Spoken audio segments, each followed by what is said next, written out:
Ladies and gentlemen, put your hands together for Jerrod and Chris! Hi, everybody. Hey! We're the aforementioned Jerrod and Chris. Yes, not Jerrod. Yes. Chris had my back on that. It's all right, because that's what we do. Right. For those of you who haven't met us before, we are two performers here at the Providence Improv Guild. We each perform on different house teams, sometimes together, sometimes separately, but when we're just the two of us, we're Jerrod and Chris, and we have a message of friendship and positivity that we like to take this opportunity to spread to everybody. Yes, hopefully when you can see that when friends do improv and they bring that friendship up, that connection up there, that is just better. And I hope everybody here was able to come with a friend. Yeah, and I know a couple of you guys said you were in classes right now. That's fantastic. Yeah. Jerrod and I actually started in level 1 together. We went through all the levels. We were on house teams together. And so basically for the last 3 years, this man has been my comedy best friend and now my real best friend. That's right, Chris mine. Yeah. So we'd just like to channel that energy tonight, and if we could get a suggestion from you, our beautiful audience members, we just want a word that makes you think of friendship. Garbage. Garbage. Garbage. Hey, because you know what? We don't put labels on friendship, right? Right. Yeah. I mean, like, garbage is one of those things where, like, it makes me think of, you know, when you take the time to really find that diamond in the rough. You know, like when you recycle or when you do craft projects and things like that. I mean, we craft sometimes. We do. You know, sometimes like rainy Saturdays when we're hanging out, we like to put, you know, something to binge watch on the Netflix. Yeah. I'll be like, Jerrod, why don't you come over? We're going to work on some craft projects. Or we...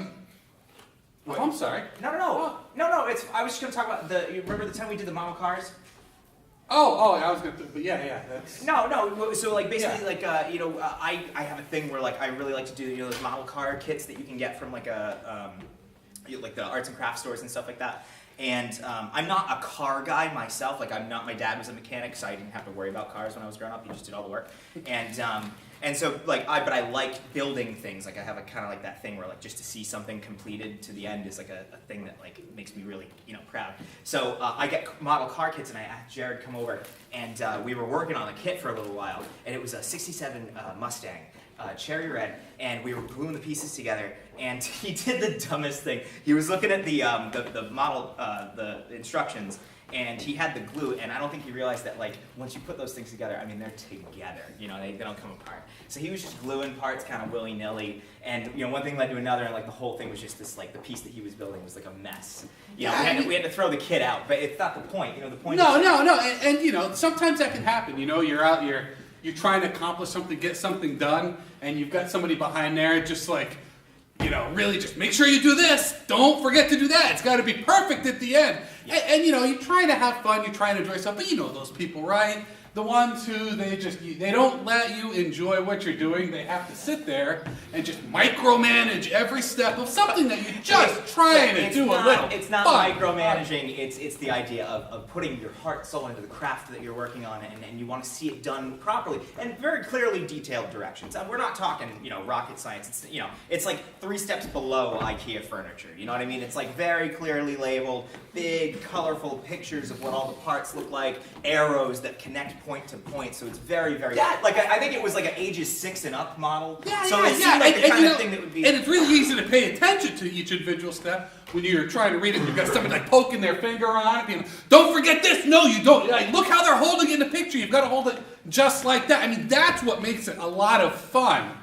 Well, you know, sometimes when you're hanging out with friends, it's hard... You know, to relax, and I get that. Like, you know, Jerrod's a pretty high-strung guy sometimes. He doesn't take criticism well, and so it's just one of those things where... I don't have a problem taking criticism.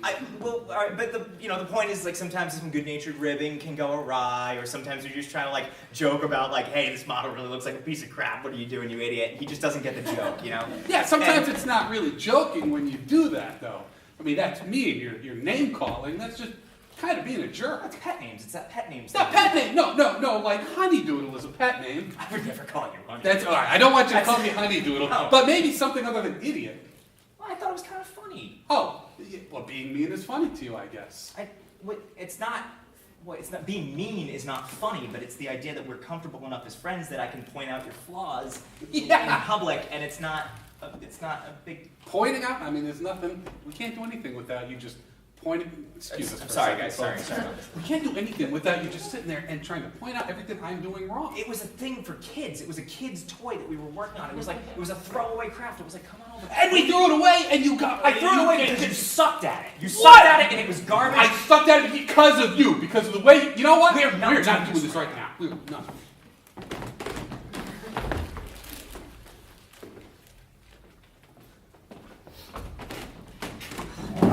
Playdates are so much more fun.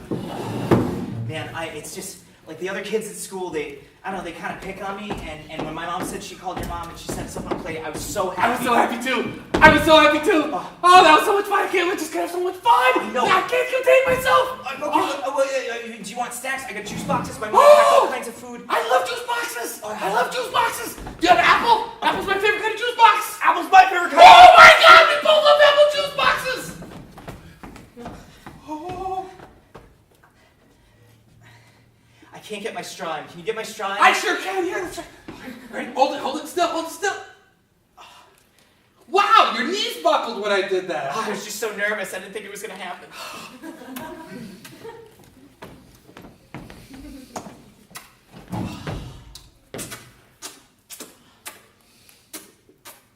Well, you weren't kidding. Those really are your favorite, huh?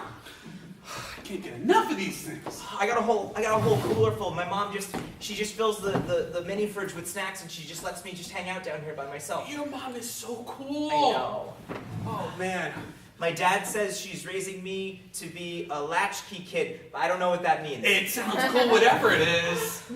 Man, could I be a latchkey kid too? We could be the latchkey kids. Oh my God, we could that sounds like the name of kids that go out and solve mysteries. I was just gonna say mystery solving. The latchkey kids and the mystery of the haunted apple orchard. That sounds like a great mystery. Apple orchards look haunted, and I bet you can get apple juices from them. Oh my God, I didn't think of that when I said it. Oh my God, this is the best play date I've ever. I don't want to sound weird or awkward or anything, but for our first play date, I really feel like this is going really well. I do too. I just wish the other kids at school could see how cool we are. I know. You're right. There's a lot of really mean kids at school. They say some really mean things too.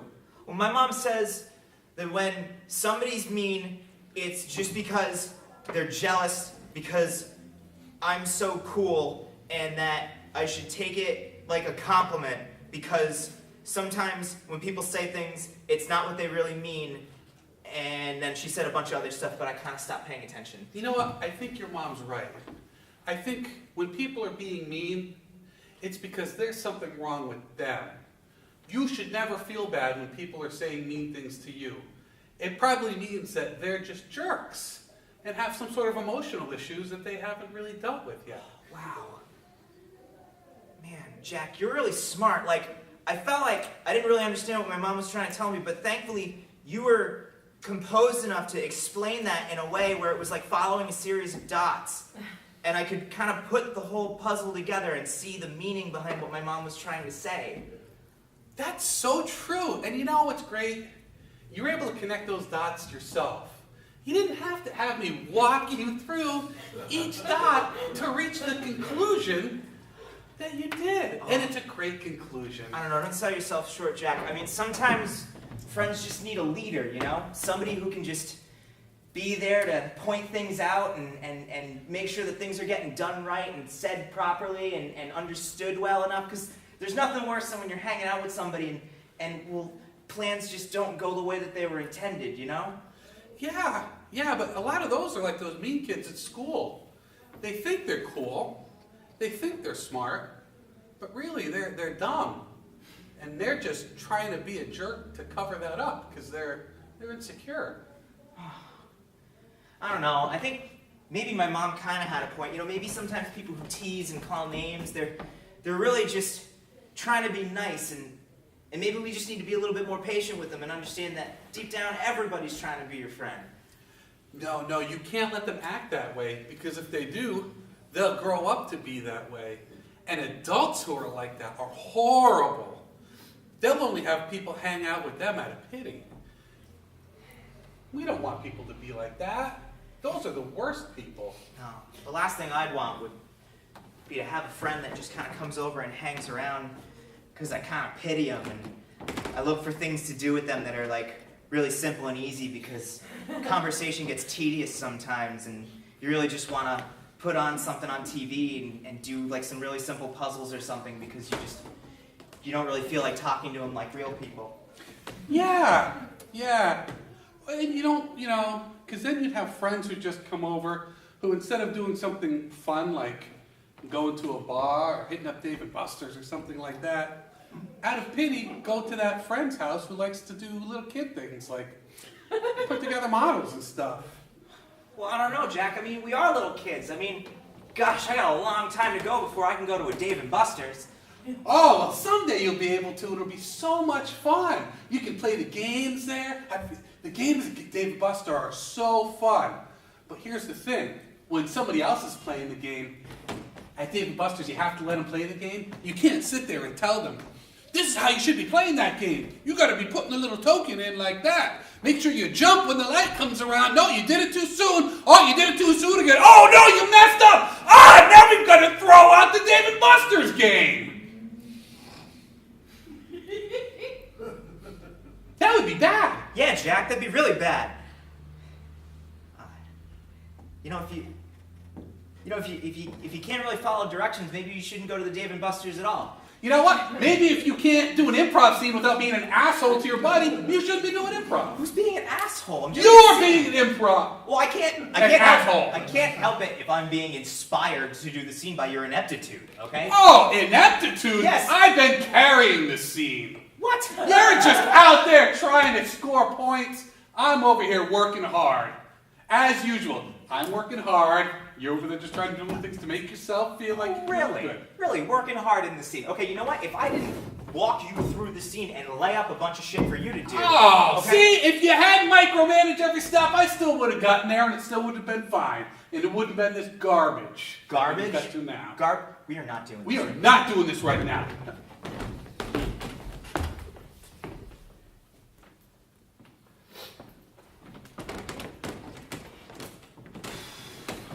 Well, cleared out about a half an acre. Yes, sir. The way I see it, we get up early enough tomorrow morning, put on a stiff pot of coffee. We get the other half of the acre by noontime. Yes, sir. Get the bundles put together, have everything stripped down on the truck, ready to be shipped out by the end of the day. That sounds like a great plan. I think we'll have no problem doing that. Oh my God, I love logging. Gonna log all day. Crisp air. Just that view, just that scenic view. Look at all those trees Yeah. on the mountainside. Yeah. We keep at this long enough, there won't be a single tree left on that mountain. Fuck trees. You're goddamn right, fuck trees. Nothing I like more than taking my axe, getting it good and sharp, and just destroying the future of a tree. They don't deserve to live. They got to get out of there. We don't murder these trees to make paper, who else will? I'll tell you what, if a tree had a chance, it would murder you in a second. Oh, you don't have to tell me that. Oh, I sleep with my axe at night. You never know when them trees are gonna come looking for me. you never do know. And my father was doing this when I was a child, and his Yeah. father before him. And you know what they always used to say? What? When I die, there's a forest in hell of trees just waiting again. My father was a good man. He was out picking blueberries, wild blueberries one Oh, day. the most dangerous kind of They blueberry. are! Scavenging the wild blueberries. Oh. And he's paying sharp, close attention to them, because that's what you got to do with his wild blueberries. All of a sudden, bolt of lightning. Tree fell square on my paw. You shut your damn mouth, Jerrod. That tree murdered my paw. After that day, back in my part of the country where we all speak with this unique accent, I made a vow. I will kill every tree I see. I will kill it till it's dead. I would even. And then you know what I do to those trees? You know what I like doing with them? I think I know, but I want to hear you say it. Oh, you're probably reading my mind right now. I make them in outhouses. Outhouses. Outhouses. Oh, that's a very fitting end. There it is! I take the dignity from them murder trees. Ain't you dead? My great-grandfather used to say the best kind of work's a vengeful kind of That is. That is. You know, I'd like to say that there's hate all the way down to your roots, but I'd hate to use a metaphor No! that comes too close to a tree. No, nothing like a tree. You gotta leave that one alone. I wanted to be a dancer once. You did. I did. You would make a good dancer. Well, thank you. You're welcome. I try not to bring it up at work because I hate to distract from all the tree murdering. You know, the same muscles you use to knock down a tree are the same muscles one would use to dance. I'm glad you noticed because there's a lot of effort I put into my swing. Oh, Swing deep. Yeah, that is a deep Swing thrust deep you and got, swing low. Good sir, that is a deep thrust you have. Well, thank you very much, sir. You are welcome. I have to say, I've noticed you put a lot of shoulder and back into your swing. I do. I quite admire the work. Well, my pa, when he weren't going out scavenging wild blueberries, he used to like to throw himself some lawn darts. Really? Overhand. So everybody in my... Fuck, I just threw my axe. Oh, it hit a tree. It hit a tree.